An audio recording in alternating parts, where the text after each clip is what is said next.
Hello everyone and welcome back to Deadly Destinations. Tonight we turn our attention to the skies above one of the world's busiest cities, New York. On April 10th, 2025, what began as a routine sightseeing excursion turned into a nightmare as a private helicopter plunged from the clouds and crashed into the East River. The impact claimed multiple lives and left a lasting scar, not only on the skyline, but in the hearts of the families left behind. This is the story of the 2025 Manhattan helicopter crash, a tale of shock, sorrow, and the irreversible weight of a few fleeting moments. Viewer discretion is advised. It was a brisk Thursday afternoon, the type of spring day that offered a glimmer of warmth to a city slowly thawing from winter. The airspace around Manhattan, as always, buzzed with activity.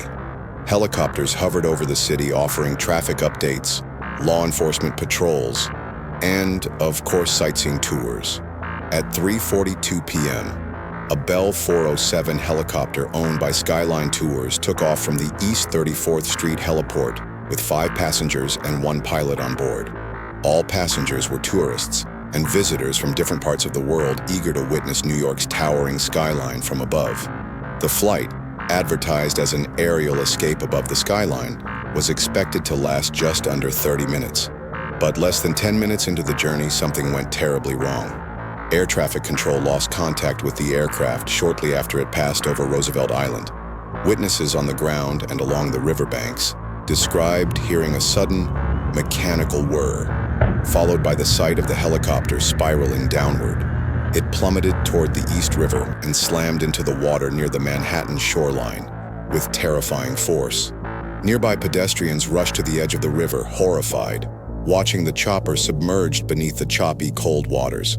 Emergency responders were on the scene within minutes, but by then, the damage had been done. Divers recovered the bodies of 4 passengers within the hour. 2 others were pulled out alive, 1 in critical condition, and the pilot, who suffered multiple injuries but survived. The crash sent shockwaves through the city.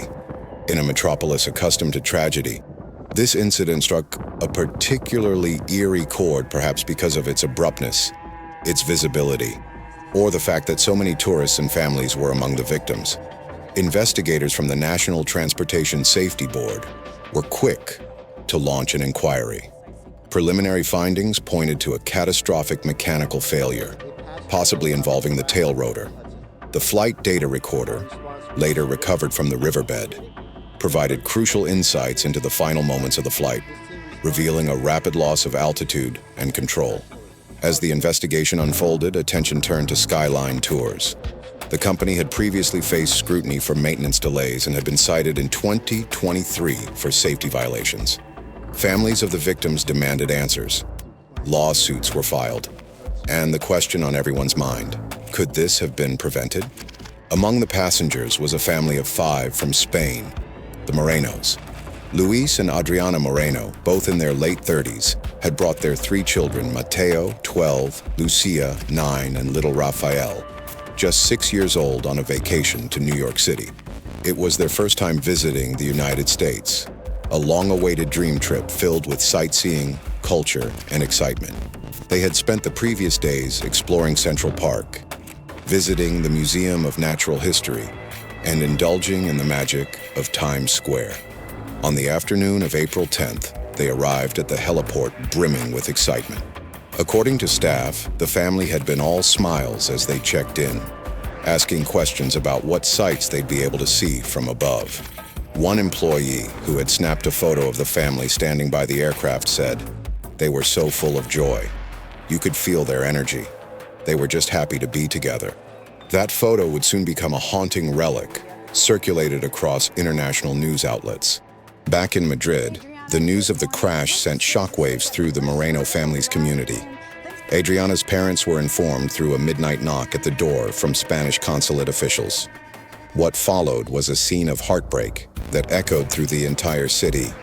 Luis had been a well-respected architect known for his work on sustainable housing projects throughout southern Spain.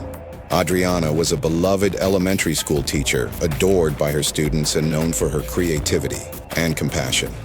The couple had worked tirelessly to save for this trip a celebration of their 15th wedding anniversary and a special gift to their children. The loss of the Moreno family sparked an international outpouring of grief. Vigils were held outside the school where Adriana taught, where students placed candles and drawings at the school gate. At Luis's firm, a tribute wall was erected featuring photos of the family, with messages of remembrance from colleagues. "We lost 5 lights in our lives," said Adriana's sister during a televised memorial service. "They were everything to us." This trip was meant to be their moment of joy, of celebration. Now, we are left with silence. Spain's prime minister issued a public statement mourning the family, and the Spanish flag flew at half-staff for 2 days in their honor. Grief counselors were dispatched to their hometown to assist with the emotional aftermath among friends, students, and co-workers.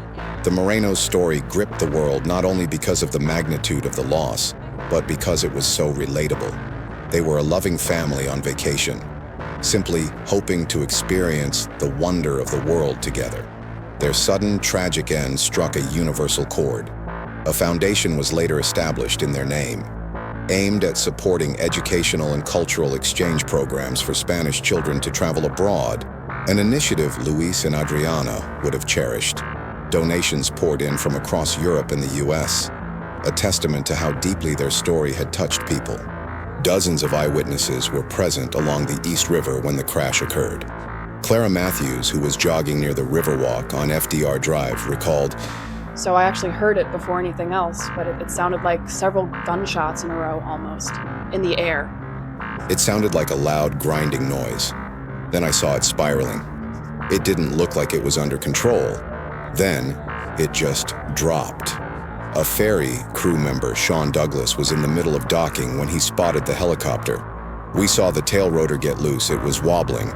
Then, within seconds, it nosedived into the river." Everyone just froze.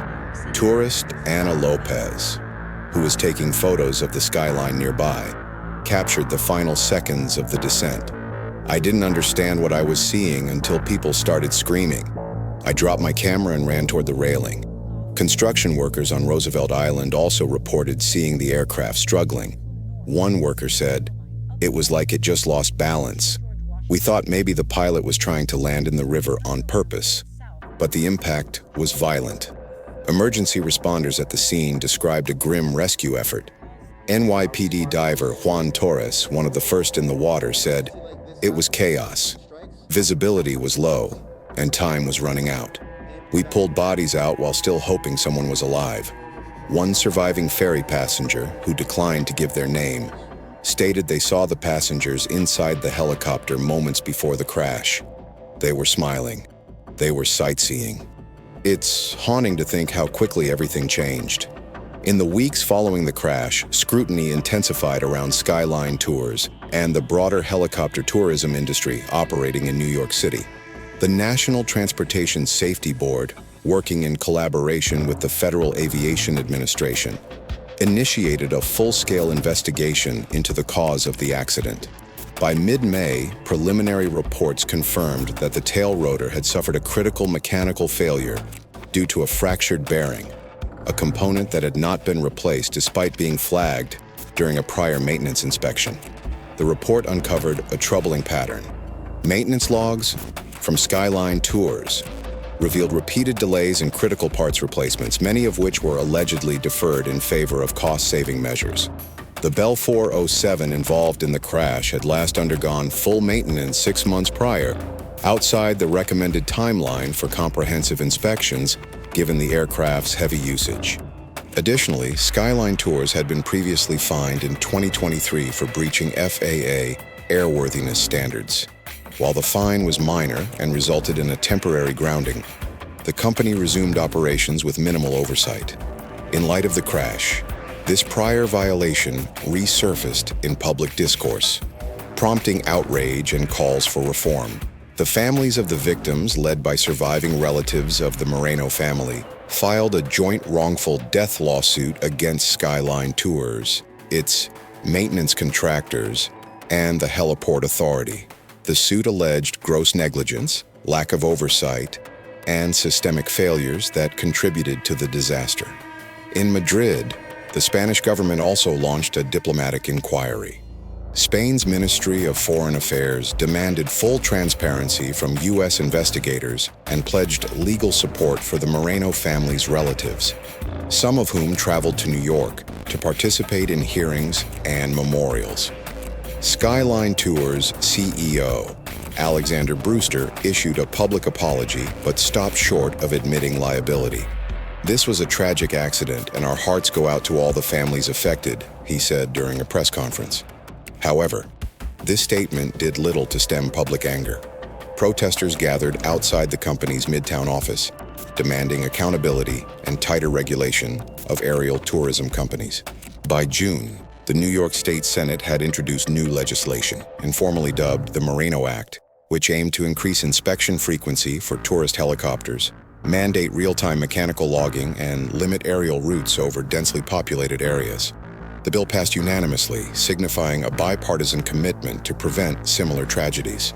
Despite the ongoing litigation, the FAA temporarily suspended all sightseeing helicopter operations in New York, pending further audits. Several smaller companies voluntarily ceased flights, citing reputational damage and insurance challenges. The crash had effectively sent a shockwave through the industry, exposing a fragile infrastructure that had long operated on the fringes of regulation. For the relatives of the Morenos and other victims, the investigation remains an emotional burden. "We want justice, yes, but more than that, we want to make sure no other family has to suffer like we have," said Adriana's brother during a televised interview. This wasn't just an accident, it was a failure at every level. As the lawsuits wind their way through courtrooms and investigators continue to analyze flight data and maintenance records, one thing is painfully clear. The April 10th helicopter crash was not just a fluke of nature or machine. It was a preventable disaster, one that came at the cost of 5 innocent lives, from a family who simply wanted to see the city from above. Thank you for joining us on this difficult journey. If you found this story compelling, please like, share, and subscribe to Deadly Destinations, where we explore the places where beauty and danger collide. Until next time, stay vigilant, stay grateful, and always remember, not every flight ends with a safe landing. Sometimes the sky holds secrets too heavy to carry.